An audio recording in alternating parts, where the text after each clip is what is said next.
কোরবানির ঈদ যত ঘনিয়ে আসছে ততই ব্যস্ত হয়ে উঠেছে কামার শিল্পের সঙ্গে জড়িত কারিগররা। সকাল থেকে গভীর রাত পর্যন্ত আগুন আর লোহা নিয়ে চলছে দা, ছুরি, চাপাতি ও বটি তৈরির কাজ। বছরের অন্য সময়ের তুলনায় ঈদ মৌসুমেই সবচেয়ে বেশি কাজ আর আয়ের সুযোগ পান তারা। জেলার বিভিন্ন কামারপল্লী ও বাজারে এখন যেন কর্মচাঞ্চল্যের ভিন্ন এক চিত্র। কেউ লোহা গরম করছে, কেউ তৈরি করছে ধারালো ছুরি, আবার কেউ ব্যস্ত পুরনো দা ছুরিতে নতুন করে ধার দিতে। কোরবানির পশু জবাই ও মাংস কাটার জন্য ক্রেতাদের চাহিদা বাড়ায় দিনরাত কাজ করছেন তারা।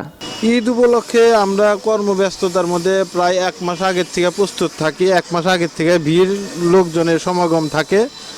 আর হলো আমরা রাত দিন 24 ঘন্টা কাজের উপরে ব্যস্ততা থাকি।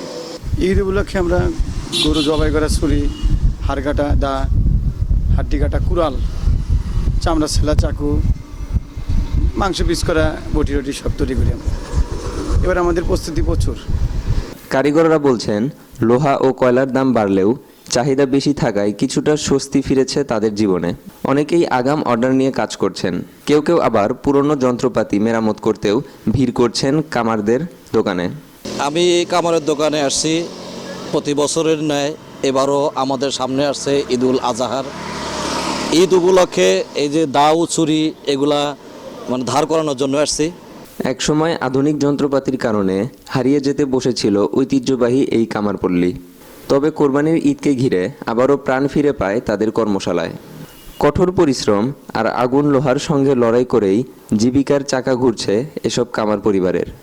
কোরবানির ঈদ সামনে রেখে বাড়তি কাজের চাপ সামাল দিতে হিমশিম খাচ্ছেন কামাররা। তবুও ব্যস্ততার মাঝেই স্বপ্ন দেখছেন ভালো আয়ের।